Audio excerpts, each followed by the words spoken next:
Hello, my name is Jacklyn Lane, and we're here with What I Wish I Knew, episode 6. All through my life, I've loved to learn. I've loved to ask people why, and I'd love to understand what makes people tick.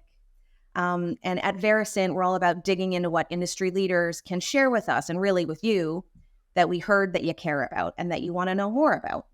And that's what this series is all about, giving you information from experts on what you want to know more about. The last few episodes, we've been talking about how to manage change, how to motivate sellers, making changes internally, because what we're faced with today and right now is a volatility that's kind of unprecedented. We're hearing our customers say that there's a pivot from revenue at any cost to balanced, sustainable revenue. And today I am joined by Sam Cockerill. He is the Chief Commercial Officer at SAMA, this super cool executive coaching platform.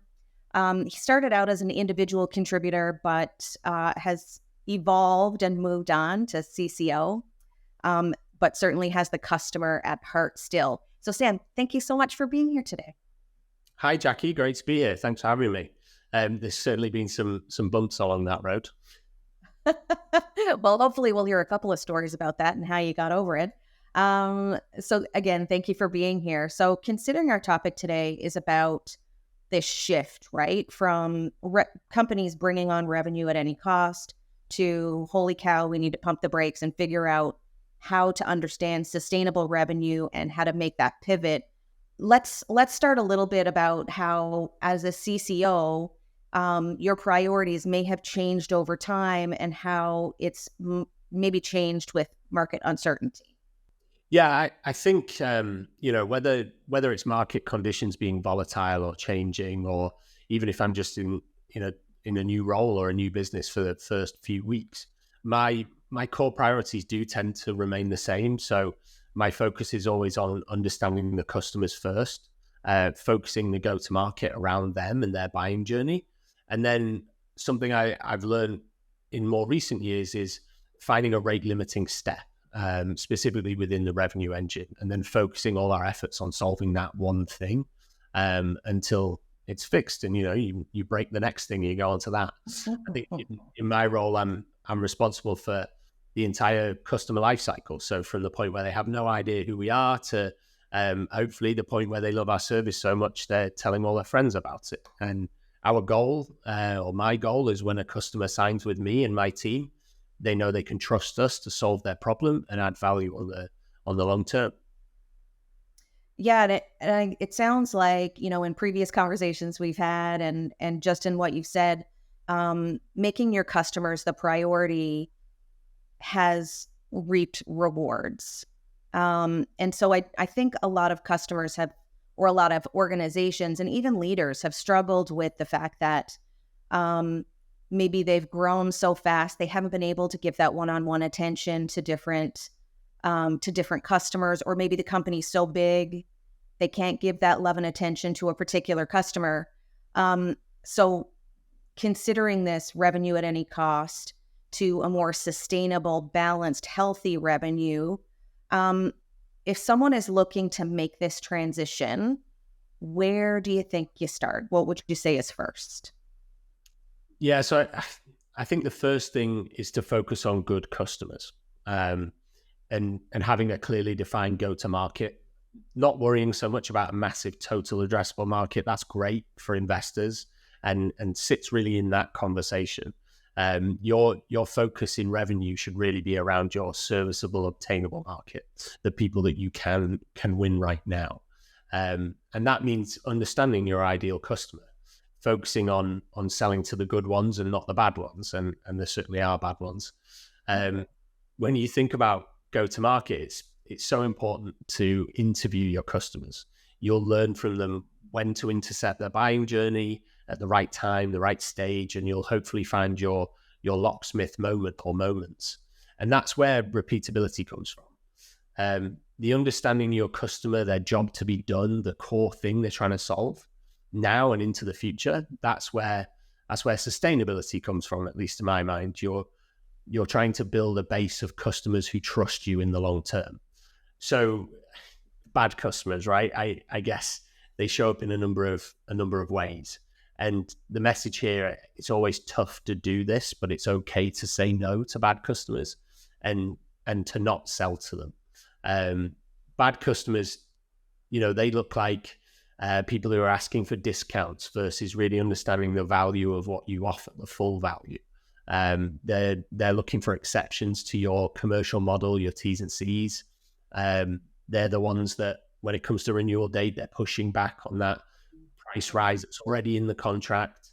They're the ones that, don't use the full feature set, even though you've invested in educating them on all the different things they can do. And you're going to see people who are asking you to bend the product roadmap to their specific need, even though no one else in the customer base is asking for that feature. Or broadly, just anything about them that doesn't fit your company's vision and your North Star. Ultimately, those are the customers that are expensive to acquire, expensive to maintain, and they take up a disproportionate amount of your business's time. Yeah, I can certainly relate to having bad customers in the many years that I was a seller. Especially when your pipeline is struggling, and a time now when buying groups are massive and the sales cycles are taking long and the close rate is in the toilet. There's a ton of stats out there that say that salespeople are struggling.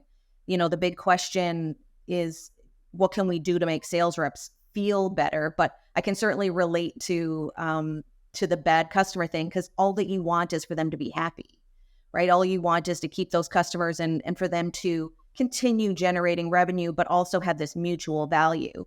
I think the big risk is when you do have those customers who aren't using your product set, who are looking for exceptions, all that stuff, because really that's a vulnerable takeaway, right? Like that customer can churn at any point because they're not using all the value and they're not sharing the value journey with you. So speaking of bad clients, I know I've wanted to do this a time or two, maybe with my kids. I don't know. Have you ever had to fire a client, and why? Yes. Yeah, I have. In a previous role, we had a subset of clients who joined us really early on, and they were paying a very low amount. At the time we won them, we were really focused on proof of concept. So we hadn't put much time into price discovery and figuring out what the market could or would bear in terms of price point. Over time, we combined our product features into an ecosystem, and with loads of extra value came a new commercial model.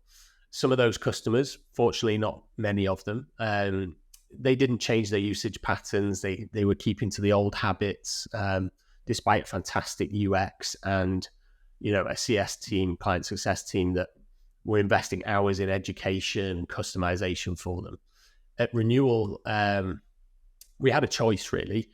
Keep servicing them, keep the old price point, keep the old product features, or fire them and spend those customer success hours with customers that we can delight, deprecate those old features and old tech, and free up time for our engineers to focus on the roadmap and the future vision. So it was an easy decision, really. The feedback loop from product vision to customer success is so important for that sustainability we talked about, and especially in the revenue model. As I think across product, engineering, marketing, sales, customer success, all those teams are constantly creating, setting, and delivering on expectations. So it was an easy decision, because the bottom line is you need to win and retain the customers who are willing to go on that journey with you. Mm-hmm. I can't say that I've ever fired a client, but I can certainly say as a former seller, I have been told no when trying to bring on a client that just wasn't a great fit. And that's a really hard lesson for a seller to learn, is that it's not about bringing on revenue at all costs. It's about bringing on smart revenue. And so this creates this transition then. So we talked about from an organizational level, when it's a smart business decision to move forward from a client that doesn't make a lot of sense. The second piece is tied to kind of seller behavior and how to meet the client where they are. We talked a little bit earlier about this locksmith moment. And when we were chatting about this in previous conversations, this was kind of an aha moment for me. And it's a different way to look at something that's been in sales training for many years. Tell me a little bit about the first time you heard about a locksmith moment, why it hit home for you, and why do you think it's relevant when we look at ways to grow sustainably? Yeah. So a locksmith moment is kind of a story of business genius, if you like, and it's told by Matt Lerner and the team at System. And I hope he doesn't mind me kind of plagiarizing his content here, but it's really the idea of showing up to your prospect exactly where they are at the exact point of their need. So the example that Matt kind of teaches is, instead of this locksmith business investing in TV ads and billboards or even ranking highest for like locksmiths near me on Google, somebody figured out that no one is thinking about a locksmith until the point they really need one. And so the single best place to advertise their locksmith business is on a sticker underneath the lock of their customer's door. And I love this because it's such a great example of knowing your customer and the exact right time to show up for them. I think how that relates to sellers and revenue leaders is in terms of the customer's job to be done. So some people might be familiar, others not, but it's originally a product design philosophy, if you like. But sales can adopt this to understand what exactly their customer need and what they're trying to solve, and to help you position your solution for them. So the way to think about jobs to be done is kind of like, if somebody goes into a hardware store and they go to buy a drill, they don't want to buy that drill. Nobody wants a power tool just to have one. They really wanted to put a 5mm hole in their wall. And I would wager most people don't want just a hole in the wall. They're trying to hang something, right? Maybe a picture.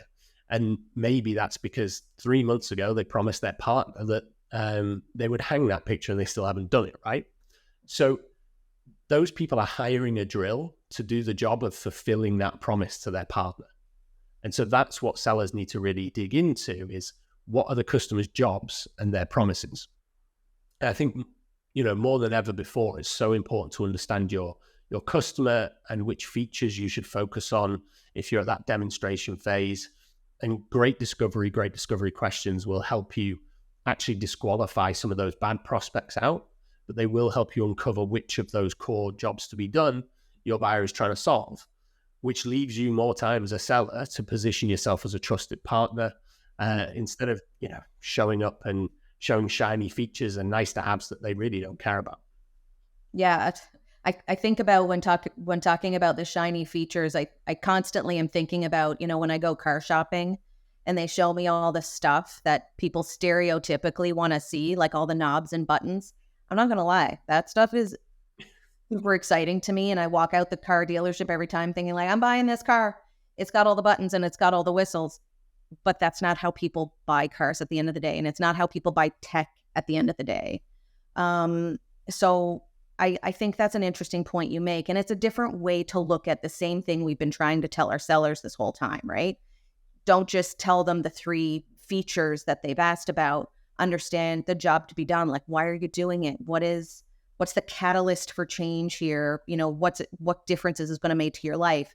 So kind of doing those, like peeling the layers back to understand exactly what the problem is. And I think something interesting you said too is the ability to disqualify clients that just aren't a great fit, right? Like, these are the key value props we have based on, the many clients we service. You don't seem to care about those things. You seem to care about these 3, and 5 other companies do that really well. So like, go talk to those guys. They're cheaper. They can get you up and running faster, and you're going to see value fast. And then when you're ready and you want more, you can come to us. So thanks for that insight. I think it's always a good reminder. And I love the tag locksmith moment. So speaking of sellers, when they're trying to get to you, at the end of the day, people haven't changed.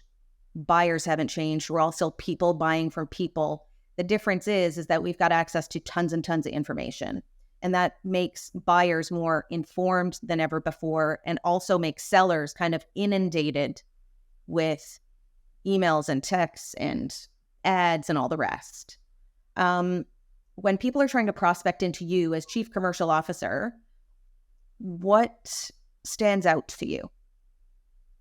What can a seller do to stand out to you? Yeah, so I think there's kind of two threads in this kind of conversation here. One is outreach, and the other is qualification. So if you think about the outreach, what we're really focused on at the moment is personalization.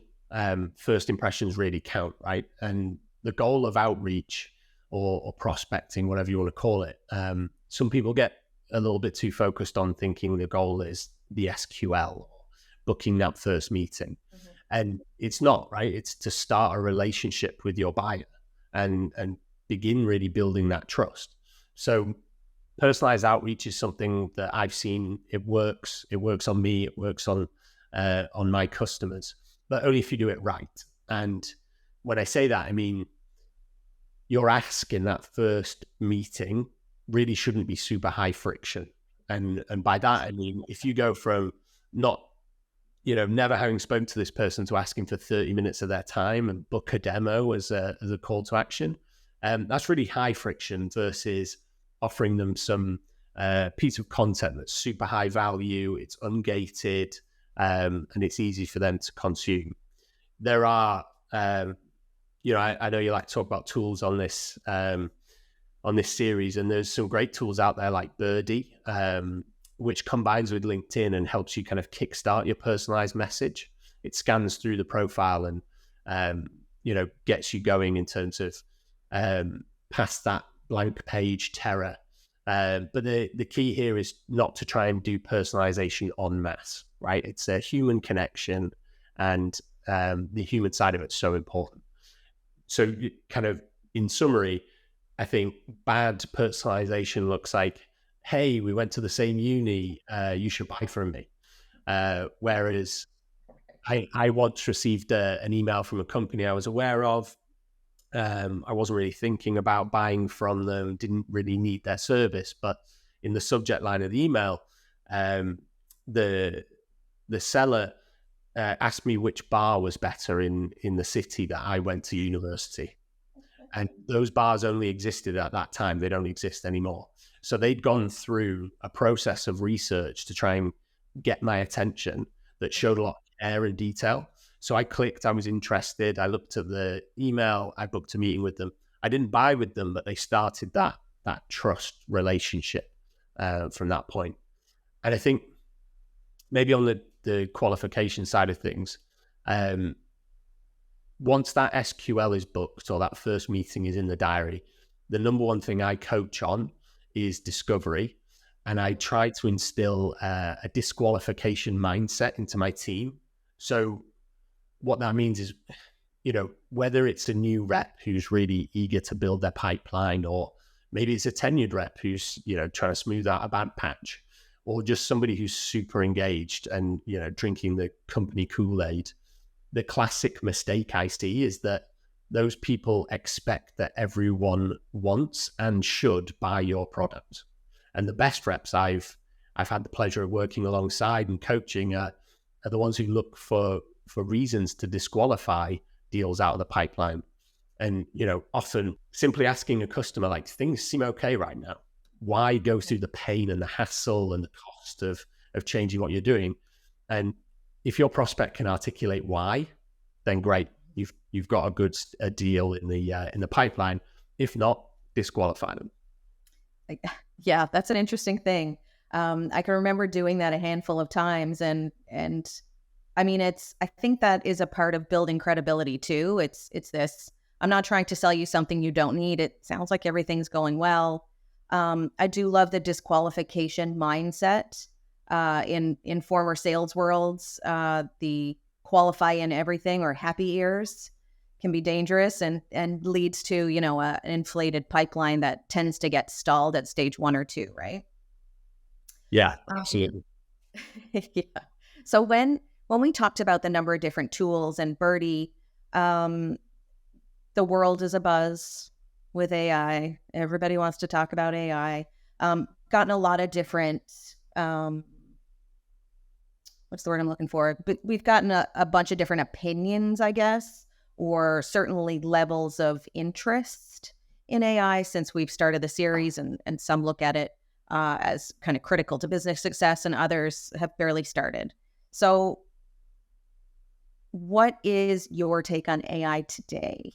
My take, not that I'm an expert on AI, but I think, everyone is talking about it, right? And I, from my viewpoint at least, the well-informed ones seem to frame it as a thinking partner. In my opinion, the shortcuts you can achieve, they only really work if you invest in the editorial side of it. So investing in the prompts that you use initially, and the refinement with the after product, if you like. Using AI to research a prospect and get you past that blank page that we talked about when crafting an email or a call script is great. But again, just to kind of hammer this point home, you're a human trying to connect with another human, and you do need to sound like it. Where I've seen real power, though, is in pulling out data and insights from conversations, especially where you have a large data set. The impact there can be incredible, whether it's kind of driving prompts for your rep to pick up on a competitor and using auto-generated conversation cards to help them position your product against that incumbent, or even to help marketing use the right language in their content. And the key here is that you can spend all the money in the world owning your unique search terms, which describe your product perfectly. But especially if your category is new, then those people with pain today may not know how to find you. So you need to use their language to help them find you. And AI, conversational intelligence tools can be great for pulling out those trends and the specific search terms your business should be bidding on. There's a trend now as well towards using voice notes instead of in-mails, and connecting on WhatsApp even. Using video software like Loom to deliver a pitch instead of paragraph after paragraph in an email. And there's software out there now that allows you to save time in that process by learning scripts and voice patterns, and even AI avatars that look like you using your voice, and creating a bespoke pitch for your prospects. I'm excited to see where it goes. It's a crazy concept to kind of wrap your head around, but it could work. When I've used it personally, just to share my own anecdote, is that I've taken, again, this like giant volume of information, and you ask for insights from that information, and it is so fast. So really, when you originally said it's kind of a thinking tool, it speeds up the manual efforts and then enables you to find information or dig through the most pertinent stuff. So I found that super useful. So it sounds like we're on the same page. Yeah, definitely. I have been asking you question after question after question, and I'm going to do it real fast because we're going to move to the quick question segment. Are you ready? Yeah, let's do it. My very favorite question to start with, I think that the question might be longer than your answer. This is how I construct the quick questions. When you were a kid, what did you want to be when you grew up? A pilot in the RAF. I had really bad eyesight in my teens, so it wasn't to be. Not that I would have definitely been qualified, but let's just say thank God for laser eye surgery. Amazing. I like to ask that question because anybody who ended up in sales at 5 was never like, I want to be a salesperson. So it's always fun to see where people ended up from their original dream. If you had a piece of advice for a seller who was brand spanking new, just starting out, what would you say to give them advice, and what would you say advice to ignore? Definitely the advice to listen to would be ask more questions and actually listen for the answers. Be comfortable with silence, because that happens just before the gold appears. Amazing. Anything to completely ignore? I don't know. Maybe that everyone definitely should buy your product. Oh, that's a good one. The happy ears, the happy ears. Yeah. Do you have a number one follow on LinkedIn? Yeah, at the moment it's Sam Jacobs. He's the CEO of Pavilion. His posts are quite often controversial, but they come from a place of honesty and integrity. And, if you get to know him, you can see he's been there and done it. Amazing. Thank you. I'll look up Sam Jacobs. Personally, what was your very favorite meal of all time? Ooh, easy one. So that's a Yule board or a Christmas buffet at Bockholmen in Stockholm, Sweden. So imagine a wooden built house on a lake in winter, snow, ice on the lake. You walk in, there's warmth. You stay there for hours, eating course after course of different foods, pickled herring 100 different ways. Plenty of aquavit, which is Swedish schnapps, and no one ever asks you to leave. It's the perfect experience. Amazing. It's like visiting your grandma. Uh, don't leave. I'll fix your socks. Very last, since this is the series, what do you wish you knew more about? Yeah, you can you probably guess from my answers so far, but the thing I'm obsessed with, the thing I'm kind of always trying to learn more about is our customers, whether it's the current ones or the ones we haven't won yet. I'm focused on what's impacting their decision making, where do they go for advice, what are they trying to solve for, and I guess what are the barriers that are preventing them from doing that. Amazing. And thank you for that. I think that we always need the reminder that even at the most senior level of organizations, the passion for customers is ultimately what drives the customer journey, customer satisfaction, customer advocacy.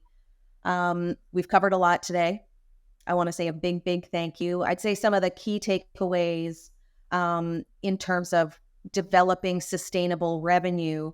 The first is, from the top level down, be willing to assess the real value of your customer.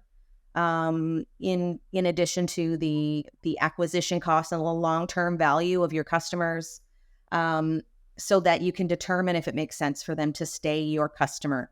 Are they worth as much as you're spending in time? And be ready to say no and potentially fire a customer.